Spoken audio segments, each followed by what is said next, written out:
Thank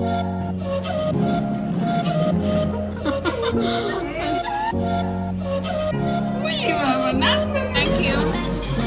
Hey everyone, কেমন আছো তোমরা সবাই? আশা করছি সবাই ভালো আছো। তো আজকে সকাল সকাল তোমাদের জন্য ব্লগটা করা শুরু করলাম। দেখলাম যে জারিফ আজকে খুব সুন্দর করে ঘরটা ঝাড়ু দিচ্ছে, আর এমনিতেও ও খুব সুন্দর করে ঘর ঝাড়ু দেয় সকালে।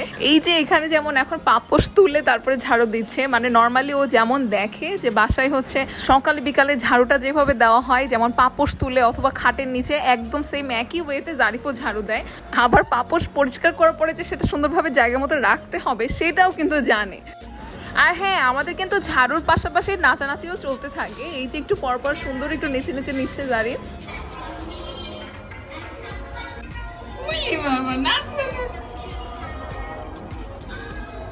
তারপর আবার ঝাড়ু দিতে দিতে আমার রুমে চলে আসলো। এখানে একটা বড় কার্পেট আছে, তো ওইটা একটু উঁচু করার একটা চেষ্টা করছিল জারিফ, মানে এটা উঁচু করতে দেখে তো, কিন্তু এটা তো ওর পক্ষে সম্ভব না। তো তারপর আবার অন্যদিকে চলে গেল।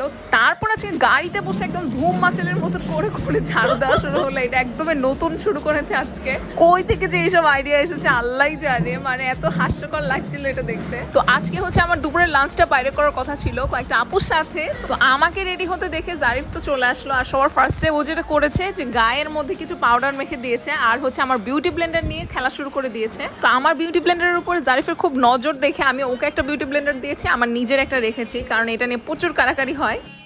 তো যাই হোক, চলো মেকআপটা শুরু করে ফেলি। তো মেকআপের ফার্স্টে আমি প্রাইমার হিসেবে একটা সিরাম দিয়ে দিলাম। তারপর আমি আমার লরিয়ালের একটা ফাউন্ডেশন দিয়ে দিচ্ছি, একটা ব্রাশ দিয়ে ফাউন্ডেশনটা সুন্দর করে ব্লেন্ড করে দিচ্ছি।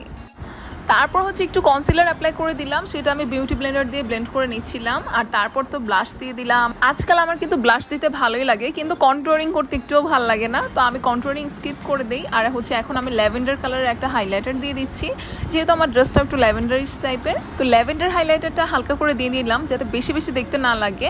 তারপর হচ্ছে স্টিলার একটা হচ্ছে আইশ্যাডো নিলাম, আর সেটা আমি হালকা করে আমার চোখের উপরে দিয়ে দিচ্ছি, মানে ফার্স্টে একটু দিলাম, তারপরে সেটা আঙুল দিয়ে স্প্রেড করে দিলাম। আমি এক্সট্রা করে আইলিডার কিছুই দিব না, এটাই জাস্ট হালকা একটা গ্লিটার একটা লুক থাকবে, এটাই আমার কাছে ভালো লাগে। তো মেকআপ তো করা শেষ, দেখেছো কাভারেজটা কিন্তু আছে, কিন্তু মেকআপটা কিন্তু আমি ন্যাচারাল টাইপের রাখার চেষ্টা করি সবসময়। এই সময়ের মধ্যেই জারিফ কি জানি একটা নিয়ে কান্নাকাটি শুরু করে দিয়েছিল, তো আমি তাড়াতাড়ি আমার দু একটা মেকআপের জিনিস ওর হাতে ধরিয়ে দিলাম, তারপরে নর্মাল হয়েছিল একটু পরে। তো জারিফকে শান্ত করে তারপরে আমি আমার মাস্কারা কাজল হালকা একটু দিয়ে দিলাম। তো এখন হচ্ছে লিপস্টিকের পালা। আমি আজকে একটা ব্রিক কালার একটা লিপস্টিক দিয়েছি, আর তারপর পরে নিলাম একটা কানের দুল। তো এই তো মোটামুটি আমার রেডি হওয়া শেষ। তারপরে তো রওনা দিয়ে দিলাম। আজকে আমরা লাঞ্চটা কোথায় করবো এটা আমরা বের হওয়ার আধা ঘন্টা আগ পর্যন্ত ডিসকাস করেছি, তারপরে হঠাৎ করে ঠিক করেছি। তো চলে আসলাম ধানমন্ডির কালিনারি রেস্টুরেন্টে। আজকের আমার লুকটা ছিল অনেকটা এরকম। আজকে আমার সাথে ছিল বিথি আপু, শান্তা আপু আর রুমি আপু। আমরা কয়েকদিন ধরেই প্ল্যান করছিলাম যে দেখা করব, বাট টাইম মিলছিল না, এর জন্য হচ্ছিল না আসলে। আমরা সুইমিং শিখবো সেটা আমরা চিন্তা ভাবনা করছি, ইনশাআল্লাহ হবে। আমরা যে শিখতে চাচ্ছি এটাও একটা ব্যাপার। অনেক গল্প তো চলছিলই, আর সাথে সাথে খাওয়াটাও চলছিল। তো বাফেটের মধ্যে ওদিকে ছিল স্টার্টার্স, এইদিকে মেইন কোর্স ছিল, আর ডেজার্টটা ছিল এই যে এই কর্নারে।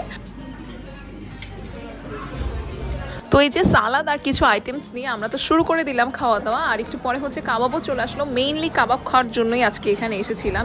ওদের এমনিতে কাবাবের যে রিভিউগুলো ছিল বেশ ভালোই ছিল, আর হচ্ছে সার্ভ করার যে স্টাইলটা সেটা আমার কাছে বেশ ভালো লেগেছে। বাট ওদের ডেজার্ট আইটেমগুলো একদমই ভালো লাগেনি আমাদের কাছে, কারণ চিনি এত বেশি দেওয়া ছিল কেকে, আর অন্যান্য আইটেমগুলোতেও বেশিরভাগ জিনিসই আমরা ধরতেই পারিনি। তো যাই হোক, খাওয়া দাওয়া শেষ করে এরপর আমরা এমন গল্প শুরু করে দিয়েছিলাম, মানে সবাই চলে গিয়েছিল, বুফের টাইম একদম শেষ হয়ে গিয়েছিল, তারপরে আমরা সবাই বসে গল্প করছিলাম আর কি, কারণ আমরা যেহেতু একদম লাস্টের দিকে গিয়েছিলাম এই জন্য আমাদের খাওয়াও শেষ হয়েছে সবার লাস্টে। এই যে দেখো পুরো রেস্টুরেন্টে অন্য কোনো কাস্টমার নাই, জাস্ট স্টাফরাই হচ্ছে ক্লিনিং করছিল আর কি। তো আমরা একটু পরে হচ্ছে বের হয়ে গেলাম। আর নিচে এসে দেখলাম যে ধানমন্ডিতে যেহেতু নতুন আগোড়া খুলেছে, সেখানে একটু সবাই মিলে ঘুরে আসলাম। আগে একদম সীমান্ত স্কোয়ারের পাশে আগোড়াটা ছিল, আমার বাসা থেকে জাস্ট 2 মিনিট লাগতো আগোড়ায় যেতে। কোনো কিছুর দরকার হলেই আমরা হেঁটে গিয়ে আগোড়া থেকে জিনিসটা নিয়ে আসতাম। তো যাই হোক, এখন কিছুই করার নাই, একটু দূরে যেহেতু হয়ে গিয়েছে।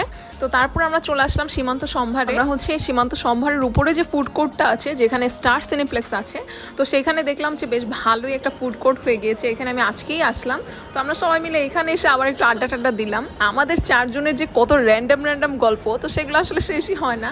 তো ওখানে কিছুক্ষণ থেকে তারপরে চলে আসলাম আমরা সীমান্ত সম্ভারের নিচের যে দোকানগুলো আছে সেখানে। ফার্স্টে গিয়েছিলাম সাজগোজে, তারপরে এই যে একটা স্যান্ডেলের একটা দোকানে চলে এসেছি। তো এইখানে এসে আমাদের কয়েকটা কালারফুল স্যান্ডেলস খুব ভালো লাগলো আর কি। তো তার মধ্যে থেকে থেকে আমি হচ্ছে এই পেয়ারটা নিয়ে নিলাম, তারপর আমরা যে যার মতো বাসায় চলে আসলাম। তো এটাই হচ্ছে আমার আজকের ভিডিওটা। আই হোপ তোমাদের কাছে ভালো লেগেছে। তো দেখা হবে তোমাদের সাথে নেক্সট কোনো ভিডিওতে, ততদিনের জন্য আল্লাহ হাফেজ।